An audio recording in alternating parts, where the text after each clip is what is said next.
Hey, Grace, you there? I got a question for you. So, how much did Dad's painting sell for anyway? Mitchell? Are you being serious right now? Are you really so hard up for money right now that you would ask me such an inappropriate question?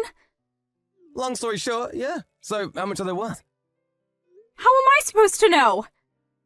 Oh, man, so you don't know, huh?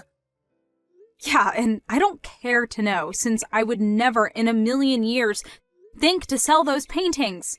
They were Dad's parting gifts to Mom. Yeah, but Dad managed to make ends meet just on selling his paintings when he was alive, right? Seems to me like if he was able to do that, his paintings must be worth a decent amount.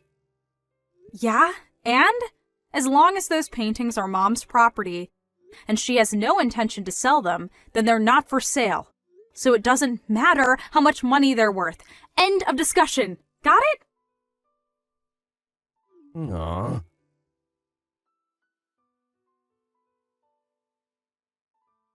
Hey, Mom. How are you doing? It's been a while since I was there, so I was thinking about coming back into town this coming weekend. Do you have any plans? I'm doing fine, Grace. Thank you for asking. No, I don't have any plans at all. Feel free to stop by whenever you'd like. You just missed Mitchell and his wife Laura. They came by this morning to chat for a while and asked me to show them your father's old paintings. They did? Why? Laura was so taken with them that she asked if I wouldn't mind giving them a few to decorate their house with. I went ahead and let them take out a couple that they liked. Oh, no, Mom! You gotta get them back! Call Mitchell right now and tell him to give them back to you! Why's that, Grace? Your father left them to me, but I consider them to be heirlooms for the whole family. Laura was very interested in seeing them. I don't see what's the problem with letting them put a couple up in their house. I'm sure they'll take perfectly good care of them. I don't see anything to be worried about. Yeah, Mom, I know that those paintings have a lot of sentimental value to you and I, but you can't forget that they also carry a high monetary value. Did you at least tell them explicitly that they're not allowed to sell them? Grace, what's gotten into you all of a sudden? I think you're worrying too much about nothing. Mom, you know Mitchell as well as I do. You know he would sell those in a heartbeat if he wanted to. He has absolutely no financial skills. His paychecks are nearly used up within a day or two of his payday. And just yesterday, he sent me a bunch of messages asking me to tell him how much Dad's paintings are worth. Isn't that suspicious? I got a really bad feeling from the way he was talking. And that's a big reason why I wanted to come home this weekend and make sure he didn't do anything really stupid. I had no idea that derelict would make his move so quickly. I should have messaged you right away after our conversation yesterday. This is all my fault. Grace, I'm telling you, you don't need to worry about a thing, dear. How can you be so relaxed at a time like this? He's definitely going to try and sell Dad's paintings. It's all over and done with, Grace. You don't need to concern yourself with anything. Huh? Wait, what do you mean it's over and done with? That's for me to know, and for you to find out. You're not making any sense! For now, you can come on down here this weekend like you had planned. I'll have your favorite cookies waiting for you when you get here.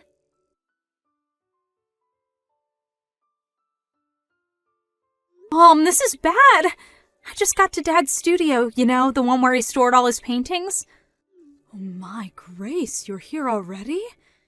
You're much earlier than I expected. And you've caught me off guard, too. I was just about to head out to the store to buy the ingredients for your cookies. Mom, listen! The door to Dad's studio was unlocked when I got here. And when I looked inside, the whole place had been cleared out. Every single one of Dad's paintings is gone. Really? I thought this was too much for even them, but I checked the security camera footage and sure enough, Mitchell and Laura were here last night and they stuffed all of Dad's paintings into their car. Do you still have the key to Dad's study? Do you think they might have managed to make a copy of it? We've got to move fast, Mom. If we wait any longer, Mitchell's gonna sell every last one of them. We can't let them get away with this. Do you have any idea where they might have taken them? Grace, please calm down for a moment. Why can't you just explain what's going on, Mom?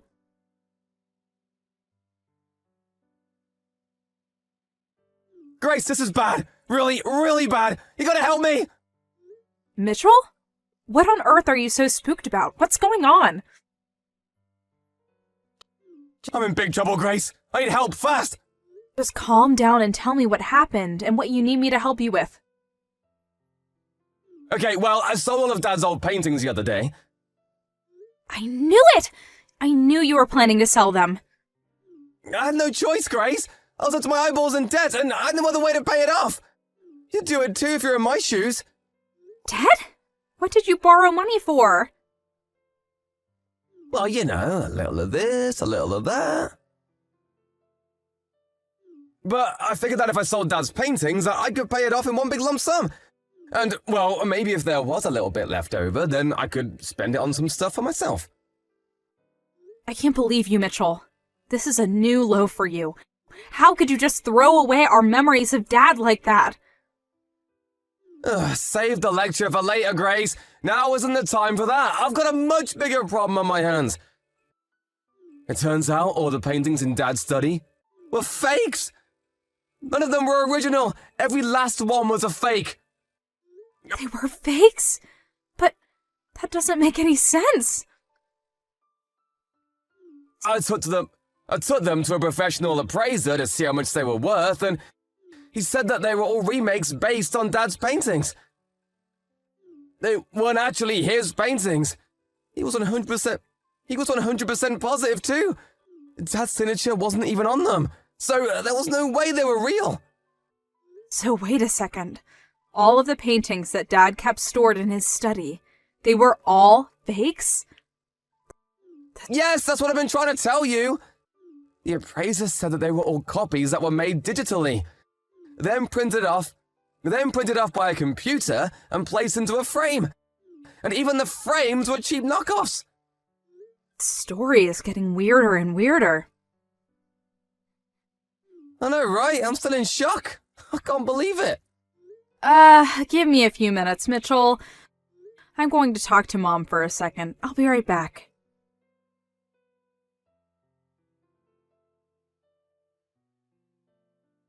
Hey, Mom, where are you right now? Oh, hello, Grace. I'm at the art museum. There's an exhibit going on with pieces from an acquaintance of mine. An exhibit? Yes, for an artist who was classmates with your father back in art school. I'd met them a couple times over the years as well, so they were kind enough to send me an invitation.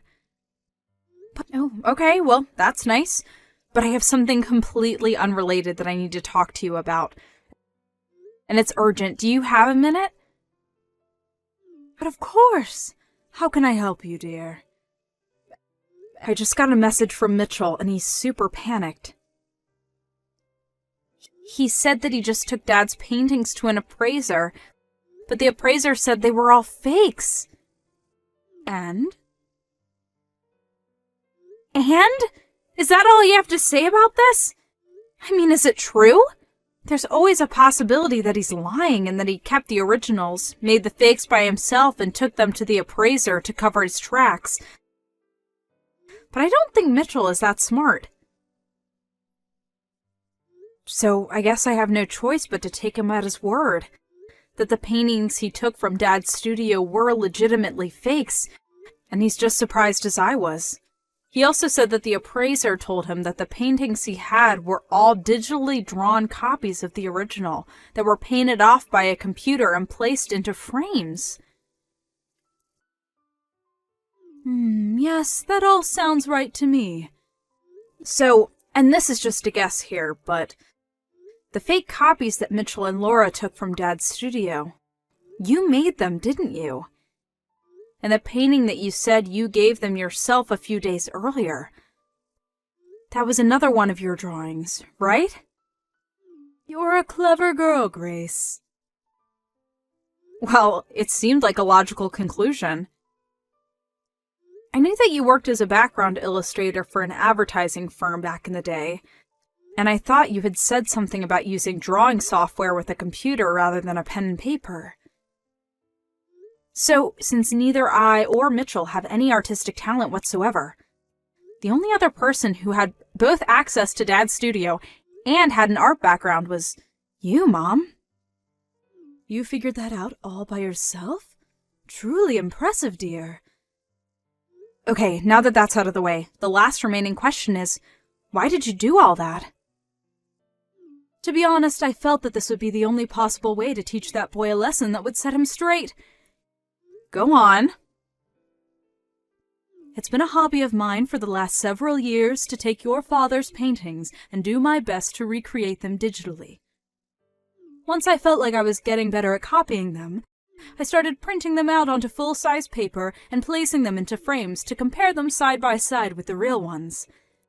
Then, the other day, your brother Mitchell came by, saw one of my most recent copies, and apparently couldn't tell the difference between it and the real one. Oh, is that the one you gave him? The one you messaged me about? Yes, that's the one. They were raving about how beautiful it was and complimenting your father's artistic ability. They seemed so convinced that it was the real thing that I just didn't have the heart to tell them otherwise. They must have taken my key to the studio and copied it when I was packing the frame into the box for safe transportation. And then, the day you came back into town, they waited until I had left the house to go into your father's studio and take all the paintings they thought were real. After that, they went down to the appraiser's place to have them looked at, and the rest is history. By the way, the appraiser they went to also happens to be a friend of your father's, and he called me after Mitchell and Laura left his office to tell me that they had brought my drawings to his store. Wow, you knew the appraiser? I guess that makes sense. It's not a very big art community around here. Yes, your father was quite the popular artist. I'd be surprised if there were any appraisers he wasn't friends with. Your father was quite a shrewd man as well. He foresaw the possibility that Mitchell would try to sell his paintings, and made preparations to cut him off at the pass. He sent out messages through his colossal network of connections in the art world, and made sure that any time any person tried to sell one of his paintings, that they would contact me immediately. Looks like his plan was a resounding success. Yeah, that explains why the appraiser called you. I was wondering about that. Indeed. Mitchell and Laura were still at his office when he called, so I had him tell them that the appraisal would take some more time and send them back home. Then, just today, I had him call Mitchell back and tell him the news, that he couldn't buy the paintings from them because they were fake. My guess is that Mitchell messaged you after getting off the phone with the appraiser. You said he sounded panicked. Wow! I'm really impressed. I never would have thought both you and Dad had planned for such an occasion as this. Oh, and by the way, don't worry about my paintings. The appraiser had them all returned to your father's art studio. And as for the originals, I've had them stored in a much more secure location for years now, so you don't have a thing to worry about, Grace. They're completely 100% safe. Okay, well, that does make me feel a lot better. But that still leaves the issue of Mitchell and Laura's debt. He told me that he was in debt up to his eyeballs and was planning to sell Dad's paintings in order to pay it all off. Yes, and I think it's high time I took care of that boy once and for all. What do you mean, Mom? It's just like I told you before, Grace. That boy's life took a turn for the worse ever since he married that awful Laura woman. I warned him not to marry her, that she would be a bad influence on him, but did he listen to his mother? Of course not. And look at him now, tens of thousands of dollars in debt that he used on exotic trips, fancy dinners, and casinos. Casinos? You mean he went into debt so he could gamble? I take back what I said about him. It's not that he has no financial skills. He's just an irredeemable moron. Good grief! I know how you feel, but I've made arrangements for him as well. You mean there's even more to you and Dad's plan for Mitchell? I told you that it's all over and done with, didn't I? When I said all, I meant it. I've made arrangements for Mitchell to deal with his debt. Oh boy. What did you do, Mom?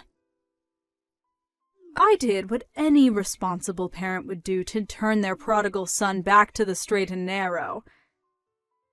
Now, if you'll excuse me, I'd like to go back to enjoying the art exhibit. Take care, Grace. Stop by whenever you'd like. Oh, sure. Thanks, Mom. Talk to you later.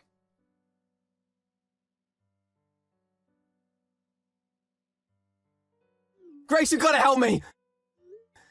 What is it this time?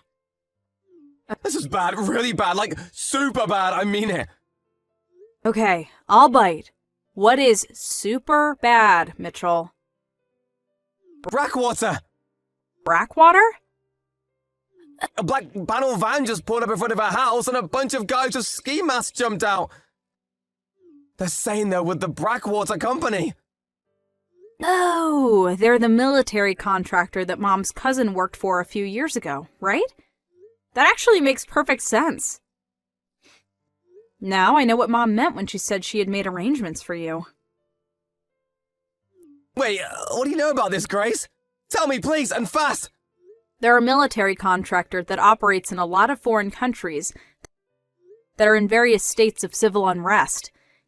And it seems like they've found their two newest recruits. Recruits? I didn't sign up for anything. Well, I have good news and bad news. The good news is it looks like Mom found you a job where you can work up all the debt you built up. The bad news is you might not be alive long enough to enjoy the debt-free life you've been dreaming of. You mean I might die? This can't be happening. Grace, you have to do something, help me! You think I'm gonna put myself on the line against Brackwater? Sorry, but I have better things to do than go up against a mercenary group like them. Didn't you watch the news? Every time someone tries to blow the whistle about their activities, they end up dying in strange circumstances. Grace, you can't let them take me, can you? Actually, I can, and I will. Grace! No!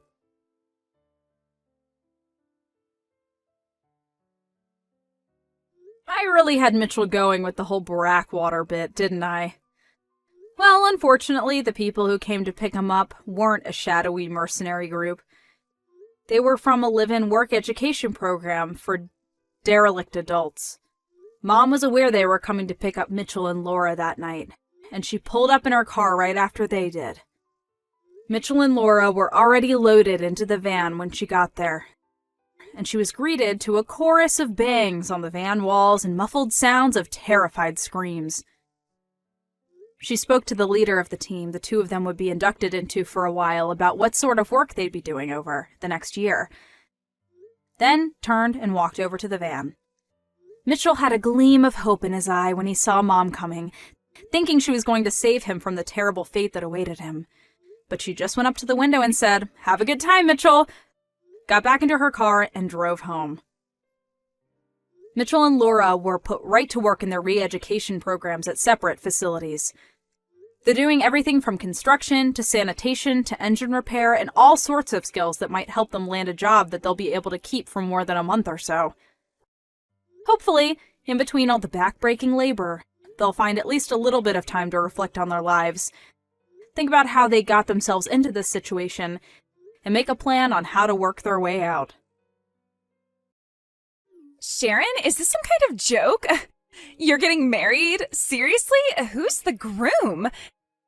His specs are lower than my husband, right? I will not be happy if he's better looking or makes more money than my Frank. If it turns out he is, I'll do everything in my power to make sure your wedding never happens. Hey, are you listening to me? Tell me who he is now. Sharon, hello? Answer me, for crying out loud. God, Clarissa, would you stop it already? The notifications are driving me crazy. What the hell do my husband's specs have to do with you? You talk about him like he's a frickin' car. Jeez. They have everything to do with me. I put a lot of effort into finding and bagging myself a handsome guy who makes a lot of money. It's not fair if you get to marry someone better, and I won't have it.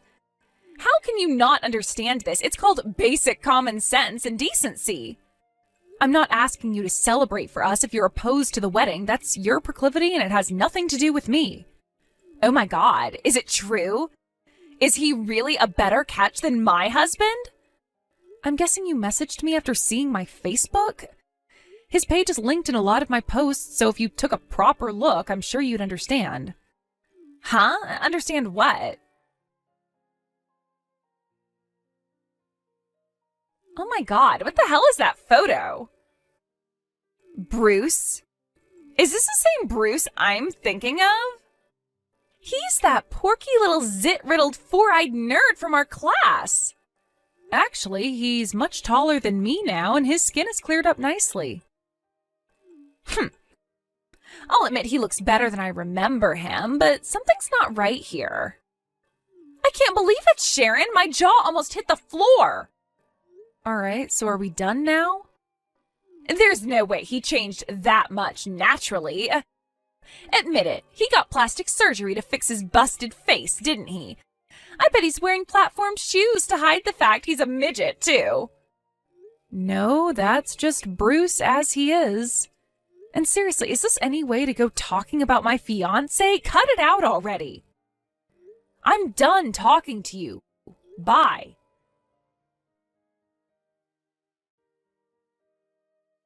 Yo, Sharon. I just arrived at the church. And I must say, there aren't many hot guys here. Most of them look like they work low-wage loser jobs, like store clerks or cops.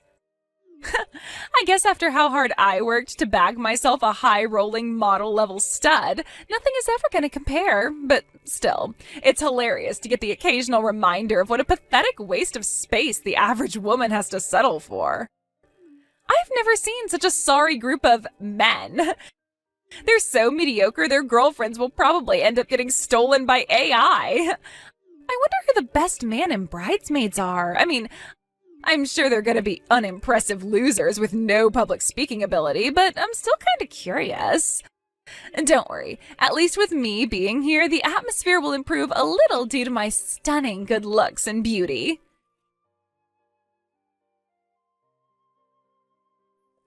Hey, why the hell did you kick me out? To think I was kind enough to give a performance and a speech, and this is how you repay me? Why would you kick me out of the banquet hall? You're horrible. The whole hall was captivated by my wonderful performance, but you had to go and spoil it for everyone, huh? What was it, jealousy? Well, it ain't my fault. I'm more beautiful, gorgeous, and stunning than you'll ever be. I was born this way, and I can't help it. Have you no shame? You can't have people kicked out of your wedding because they make you feel jealous, you small-minded bitch. God, anyone would think that we were still in high school. Sharon, you have your phone with you, right?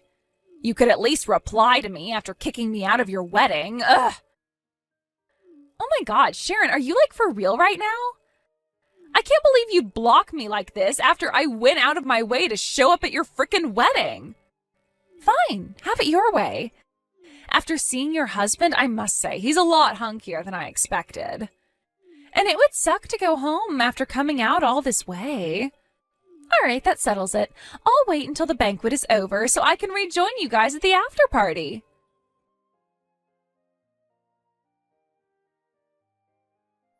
Clarissa, what the hell was that little stunt you pulled in the banquet hall? I never asked you to perform for us, and I never asked you to give a speech. Also, my friend on reception told me that apparently after you walked in and saw everyone handing over their gifts, you burst out laughing and shouted, "Me? Give that ugly hoe a gift? No way!" in front of about 20 people. I'm not saying you're obligated to give me a gift, but you could have at least been respectful towards me given you were at my wedding. Oh, is the banquet over already? I bet the atmosphere fizzled out the moment I left the hall, right? There's no way a bunch of wet noodles like you guys have any idea how to party. That's why I decided to liven things up with my performance. Answer my damned question. Yeah, whatever. The performance and the speech, right? I just knew that I had to do something to liven the place up when I saw what a bunch of low-energy losers the guests were. Really? You should be thanking me. You know, there are lots of people who'd pay good money to have a beauty like me on center stage at their wedding. Oh, and one more thing. Quit being so damn materialistic with all this complaining about gifts. We're friends, so why should I have to give you anything? Geez, next thing you know, you'll be asking me for money. Excuse me? If anything, you should be paying me for the wonderful performance and speech I gave. That was what you call wonderful? Yep, and don't you just know it? You can't deny the entire hall was captivated by my good looks and mesmerizing charisma the moment I stepped up on stage. Your fiancé Bruce fell in love with me too, didn't he? Go on, you can admit it. I can assure you he most definitely didn't. And wow, Sharon, I must say, I thought Bruce was kind of dishy when I saw him in those pictures on Facebook, but he's even better in real life. How the hell did a worn-out old bag like you manage to snag yourself such a hunk? Don't get me wrong, he's nothing compared to my husband, but he's certainly not outside the scope of consideration for the guy I'd consider getting down and dirty with. If you catch my drift. Scope of consideration? God, you really do disgust me, Clarissa. Anyway, in return for my wonderful performance and speech, I'll be taking possession of your husband. Huh? If you're not going to pay me for my services, I'm happy to accept your man instead. Why would I give you Bruce? He's my husband. Relax, girl. It's not like I'm telling you to divorce him. You can just lend him to me every now and then when I need a good servicing, if you catch my drift. Lend him to you? Listen, Sharon, to tell you the truth, my husband Frank is, well, he has a lot of money and he's as handsome as they come. But when it comes to things between the sheets, he's a little underwhelming. It's starting to become a real source of anxiety for me. You must know what it's like when you're not satisfied in the bedroom, right, babe? So what? Why does that mean I should lend you my husband? Your underwhelming sex life isn't our problem. Quit being so stubborn, would ya? If you must know, I've actually been trying out a bunch of new guys recently. You know, to see if I can find one I'm compatible with. I was hoping you could let me give Bruce a test run. Are you insane? I'm obviously not lending you my husband for a test run. What is he, a freaking car? But why? Is this real life? Are you seriously asking me such a ridiculous, inappropriate question on my wedding day of all days? What's the problem? I'll only need him for 15 minutes max? What is wrong with you? How is it possible that you think this is acceptable? Have you actually lost your mind? Hey, now that's just rude. Everyone does this kind of thing behind closed doors, you know. Actually, I'm pretty sure they don't. Actually, I guess a worn-out hag like you probably wouldn't get included, so it's no wonder that you don't know. I guess only stunners like me get offers regularly. Sorry for confusing you, sweetie. Anyway, the bottom line is your husband is hot, and I want to try him out, so be a darling and lend me him for a little while, okay? Just let me test him out for 15 minutes, and if it turns out we have no chemistry, you can have him back. Okay. Why the hell are you asking me this crap? Oh, you're right. I should be asking Bruce instead. Okay, so if he says yes, do you promise not to complain anymore? That's not what I meant. Anyway, forget Bruce. There's another guy here who wants to talk to you. You mean there's some other poor guy who was powerless to resist my stunning good looks and fell for me in the blink of an eye? Is he even more handsome than Bruce? Well, it's a matter of taste, but I have a feeling he'll be to your liking. Wow, really? Oh, now I'm excited. I take it you want to meet him then? Of course I do. All right, I'll introduce you later. Woohoo! Thanks, babe. First of all, you need to head to room 1502 of the hotel next to the church. Apparently that's where he'll be staying tonight. Okay, I see. This escalated quickly. I like when things move fast, if you catch my drift. But in return for arranging this meeting, I need you to promise to stay away from Bruce. Whoa there, don't get carried away, Sharon. I'll only agree to that if tonight's friend turns out to be my type. Alrighty, no time to waste. Off I go.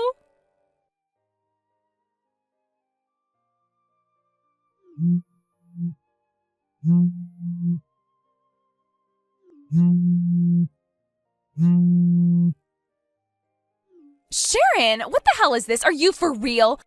Why was my husband waiting for me in room 1502?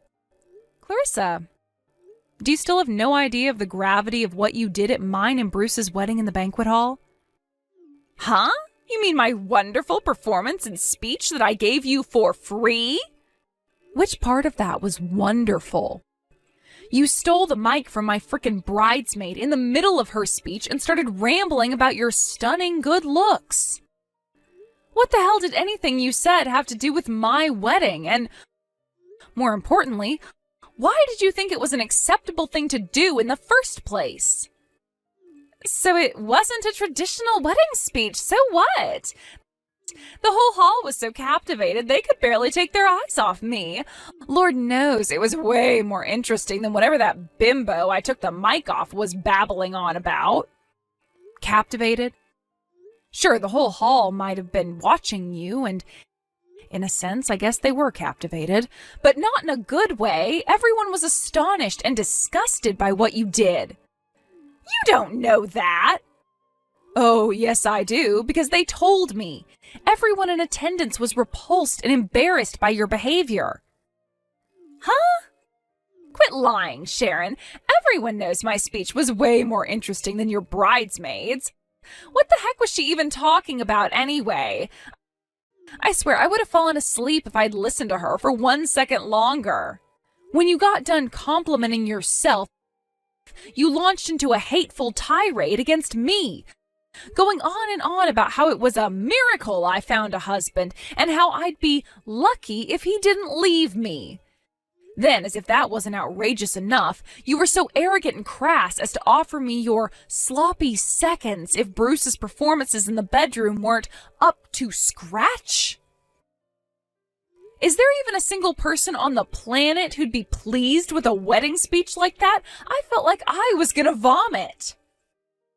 Ugh, and don't even get me started on that song you sung. What the hell even was that? It was my favorite song, duh. Everyone knows that song is about breakups. Why would you sing it at my wedding?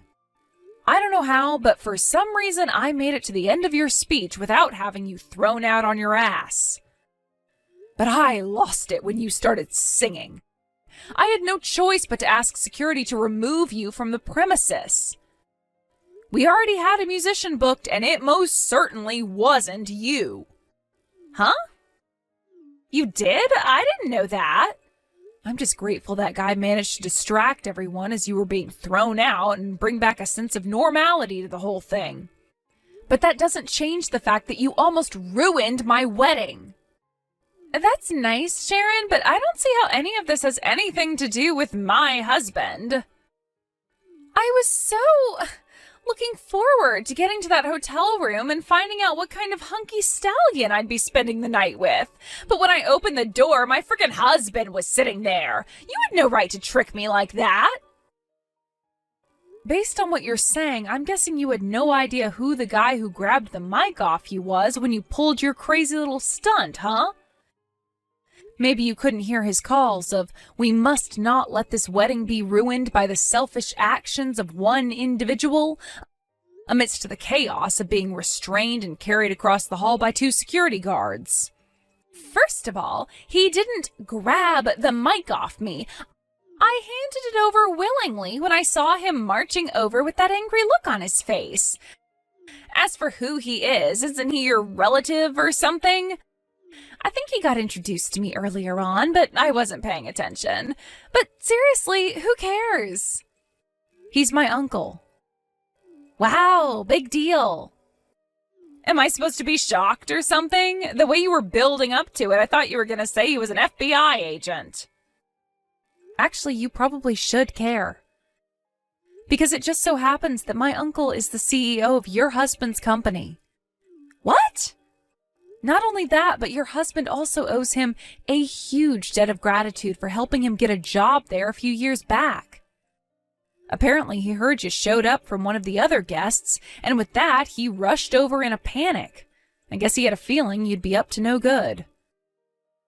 Of course, he apologized profusely for what you did. Huh? Oh, and he saw your messages asking me to lend you my husband, too? No way. Are you kidding me? Why would you show him those? Naturally, that means he saw you complaining about your husband not doing enough to satisfy you in the bedroom. Seriously? Yep, so that's where things stand for you right about now. Oh my god, does this mean Frank's going to find out about what I said about him? But I'm not ready to tell him yet. I was supposed to find someone better first. You're evil. Sharon, please, you have to undo this. Won't you help me somehow? You made your bed. Now lie in it. If you want to get out of this mess, you need to do it by yourself. You make it sound easy. I can't do this by myself, Sharon. Ugh. Not my problem. But I'm your friend, and I'm in trouble. The fact that you think you and I are still friends after that crazy little stunt you pulled at my wedding is plain worrying. Huh? I regret even inviting you. To be honest, I had a bad feeling about it when I was making the invites, but I knew if I didn't, you'd never stop whining at me about it. I sure as hell wouldn't have invited you if I knew this would happen. Oh my god, you're horrible. You only have yourself to blame. No, help me. Goodbye. Sharon! Apparently the messages at the end there were sent from the banquet hall bathroom, where she'd locked herself in after sneaking back into the venue. At that point, Clarissa's life went totally off the rails. She began spending her husband's money like it grew on trees. Before long, her husband Frank had no choice but to confiscate all of her bank cards. I found out later on that he'd given her $300 before the wedding to buy me and my husband a wedding gift. But she spent it on a brand bag and fashion accessories for herself before the ceremony started. After the incident at the wedding and his meeting his wife in the hotel room at my arrangement, Frank did some serious soul-searching. He also decided to hire a private investigator to look into Clarissa's infidelity. Unsurprisingly, it was found that she'd been cheating on him, but my jaw almost hit the floor when I found out how many guys she'd been seeing. Apparently, it was in the double digits. Upon hearing about her despicable behavior, Clarissa was shunned by all of her friends. And her lovers all broke up with her. I don't know if suddenly being totally starved of male attention made her lonely, but apparently she went into the night industry and began making a living selling her body. Last I heard, she's seeing at least 5 different guys a night in a desperate attempt to come up with my compensation.